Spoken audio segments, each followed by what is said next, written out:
ఇక పుష్కరాలకు భక్తుల రద్దీ కంటిన్యూ అవుతోంది. ఉదయం నుంచే అన్ని పుష్కర ఘాట్లు భక్తులతో కిక్కిరిసిపోయాయి. ఘాట్లకు వచ్చే రోడ్లన్నీ వాహనాలతో నిండిపోయాయి. ఎక్కడికక్కడ ట్రాఫిక్ జామ్ అయింది. కిలోమీటర్ల కొద్ది వాహనాలు లైన్ కట్టాయి. మెయిన్ గా Karimnagar to Dharmapuri, Karimnagar to Kaleshwaram route లో ట్రాఫిక్ హెవీగా ఉంది. దాదాపు 50 కిలోమీటర్ల మేర వెహికల్స్ నిలిచిపోయాయి. ఉదయం 10 గంటల నుంచి వాహనాలన్నీ ఎక్కడివక్కడే నిలిచిపోయాయి. దీంతో భక్తులు తీవ్రంగా ఇబ్బందులు పడుతున్నారు. ఇక వీఐపీలు, వీవీఐపీలు కూడా ఈ ట్రాఫిక్ లో చిక్కుకుపోయారు. కాళేశ్వరం రూట్ లో ఎంపీ విహెచ్ హెవీ ట్రాఫిక్ తో ఆగిపోగా ధర్మపురికి వెళ్లే రూట్ జామ్ తో 2-వీలర్ పై బయలుదేరారు మంత్రులు ఈటెల అండ్ హరీష్. స్వయంగా ఆయనే ట్రాఫిక్ ను కంట్రోల్ చేస్తున్నారు.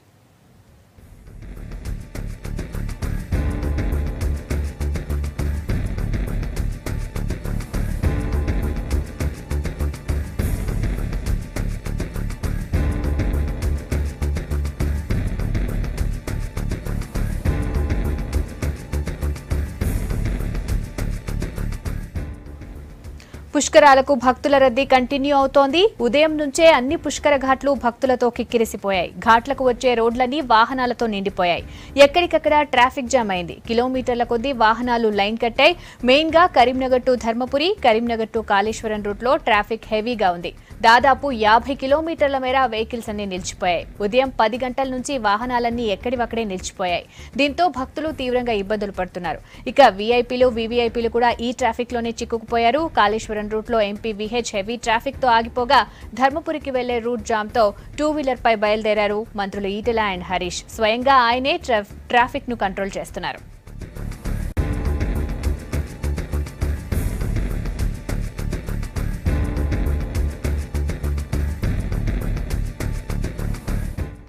ఇక ట్రాఫిక్ జామ్ కి సంబంధించిన పూర్తి అప్డేట్స్ కాళేశ్వరం నుంచి కార్తిక్ ఫోన్ లైన్ లో అందిస్తారు. కార్తిక్, చెప్పండి, ప్రస్తుతం ఎలా ఉంది? క్లియర్ అయిందా? ఎంతసేపట్లో క్లియర్ అయ్యే ఛాన్స్ కనిపిస్తోంది? రాధిక, ఈ రోజు ఏదైతే వరుస సెలవుల నేపథ్యంలో గోదావరి పుష్కరాలకు వరుస సెలవుల నేపథ్యంలో జనతాకిడి పెరిగిందని చెప్పుకోవచ్చు. ప్రధానంగా కరీంనగర్ జిల్లాలోని కాళేశ్వరానికి అయితే చాలా పెద్ద ఎత్తున సుమారు 50 కిలోమీటర్ల ట్రాఫిక్ జామ్ అయింది. ఉదయం నుంచి కూడా, అంటే నిన్న రాత్రి హైదరాబాద్ నుండి బయలుదేరిన భక్తులు ఇప్పటికీ కూడా ట్రాఫిక్ లో చిక్కున్నారు. ఇక్కడికి కూడా కాళేశ్వరానికి చేరుకోలేదు అండ్ వాళ్ళు పుణ్యస్నానం ఆచరించలేదు. ఎంతో అంటే ప్రభుత్వం పెద్ద ఎత్తున చెబుతున్నప్పటికీ, అన్ని ఏర్పాట్లు చేశామని చెప్తున్నప్పటికీ ఈ 50 కిలోమీటర్స్ మీద ట్రాఫిక్ నిలిచిపోయింది. పోలీసులు కూడా ఇప్పటి వరకు ఎక్కడికి కూడా పోలీసులు వచ్చి ట్రాఫిక్ క్లియరెన్స్ చేయని పరిస్థితి మనకు కనిపిస్తుంది. ఈ 50 కిలోమీటర్స్ మీద కూడా ఇక్కడ కూడా వాటర్ సౌకర్యం కానీ ఎలాంటి సౌకర్యం లేకపోవడంతో ఎండవేయడమి ఈ రోజు డే అంతా కూడా ఎండవేయడమి తట్టుకోలేక చాలా చిన్నపిల్లల నుంచి మహిళల వరకు చాలా ఇబ్బందులు పడిన పరిస్థితి మనకు కనిపించింది. టోటల్ గా చూస్తున్నాం, మొత్తానికి 50 కిలోమీటర్ల మీద ట్రాఫిక్ నిలిచిపోవడంతో అటు పరగాల నుంచి కానీ, ఇటు వరంగల్ నుంచి, తర్వాత ఇటు కరీంనగర్ నుంచి, హైదరాబాద్ నుంచి పెద్ద ఎత్తున, అంటే ఆ దారులన్నీ గోదావరి వైపు అయినట్టు అన్ని కాళేశ్వరానికే చాలా ఎక్కువ ఉంది. అంటే ప్రభుత్వం అయితే డైలీ 3 లక్షలు వస్తుందని అంచనా వేసి ప్రభుత్వం కాళేశ్వరంలో ఏర్పాటు చేసింది. కానీ వరుస సెలవుల నేపథ్యంలో కాళేశ్వరానికి సుమారుగా ఈ రోజు ఒక్కరోజే మార్నింగ్ 11 వరకే సుమారుగా 6 నుంచి 7 లక్షల మంది వచ్చి పుణ్యస్నానాలు ఆచరించినట్టు మనకు ఆలయ అధికారులు చెప్పారు. అంటే రాత్రి వరకు కూడా 10 నుంచి 12 లక్షల మంది అధికారులు వస్తారా అని అన్నట్టు, అంటే ఆ తర్వాత ఆలయ అధికారులు అంచనా వేశారు. అంటే మొత్తానికి ఈ ట్రాఫిక్ తో పాటు ట్రాఫిక్ ప్రస్తుతానికి కూడా ట్రాఫిక్ ఒక 35-40 కిలోమీటర్ల వరకు ట్రాఫిక్ అక్కడే అయిపోయింది. చిన్నపిల్లల నుంచి ముసలి వాళ్ళు చాలా మంది సొమ్మసిల్లిపోయిన పరిస్థితి కూడా మనకు కనిపించింది. వాటర్ లేక ఎంతో ఇబ్బందులు పడిన పరిస్థితి మనకు కనిపించింది. ఇక ఆలయ విషయానికి వస్తే కూడా ఆలయ పరిసరాల్లో కూడా పెద్ద ఎత్తున ఆ క్యూలైన్లు భారీ ఎత్తున క్యూలైన్లు ఏర్పాటు చేసి భారీ ఎత్తున క్యూలైన్లు అయ్యాయి.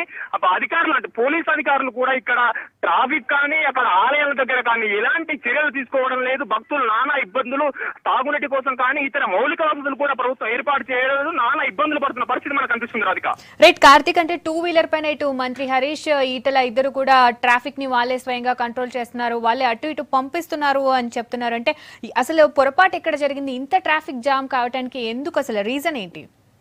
రాధిక, మనం ప్రధానంగా చెప్పుకున్నట్టయితే అది సెలవులు 3 రోజులు సెలవు దినాలు కావడంతో అటు ఉద్యోగులు కానీ, ఇటు ప్రభుత్వ ఉద్యోగులు, ప్రైవేట్ ఉద్యోగులు, దాంతో పాటుగా కూలీలు కూడా, అంటే వాళ్ళు పిల్లలు కూడా స్కూల్స్ కి వెళ్లే పరిస్థితి ఉంటుంది. కాబట్టి 2 రోజులు 3 రోజులు సెలవుల నేపథ్యంలో ప్రతి వాళ్ళు కూడా ఈ 3 రోజులనే పుణ్యస్నానం ఆచరించాలని ఎంచుకున్నారు. దీంతో పాటుగా ప్రభుత్వం ఏదైతే డైలీ 3 lakhs అని కాళేశ్వరం కనుక్కున్నారు, మిగతా దగ్గర కూడా అంటే ఇంత పబ్లిక్ వస్తున్నారు అనుకుని ఆ మేరకే అంచనాలు వేసుకుని ఆ మేరకే ఏర్పాట్లు చేశారు తప్ప ఈ సెలవుల నేపథ్యంలో ఎక్కువ మంది వస్తారని చెప్పి ఏర్పాట్లు చేశామని చెప్తున్నా కూడా ఎక్కడ కూడా ఏర్పాట్లు చేసిన పరిస్థితి మనకు కనిపించలేదు. అటు హరీష్ రావు కూడా వాళ్ళు స్వయంగా పరిశీలించినప్పటికీ పార్కింగ్ ప్లేస్, ప్రధానంగా మనం కాళేశ్వరంలో తీసుకున్నట్టయితే పార్కింగ్ ప్లేస్ కేవలం కేవలం 1200 గజాలు 1200 ఎకరాలు మాత్రమే వాళ్ళకు పార్కింగ్ ప్లేస్ ఏర్పాటు చేశారు. దీంతో కొన్ని వేలాది వాహనాలు మాత్రమే పెట్టుకోవడానికి అవకాశం ఉంది. దాంతో అందులో అంటే పార్కింగ్ ఎవరైతే ప్లేస్ పెట్టుకున్నారో ఆ వెహికల్స్ పోయిన తర్వాతనే ఇంకో మిగతా వెహికల్స్ వచ్చే అవకాశం ఉంది. ఈ నేపథ్యంలో ఆ వెహికల్స్ ఉన్న వెహికల్స్ పోవాలంటే చాలా టైం పడుతుంది. వాళ్ళు దర్శనం చేసుకోవాలి, వాళ్ళు ఆ పుణ్యస్నానం ఆచరించాలి, వెళ్ళాలంటే చాలా టైం పడుతుంది. కనుక ట్రాఫిక్ ఎక్కడికెక్కడ నిలిచిపోయిన పరిస్థితి మనకు కనిపిస్తుంది. రాధిక. Thank you Karthik.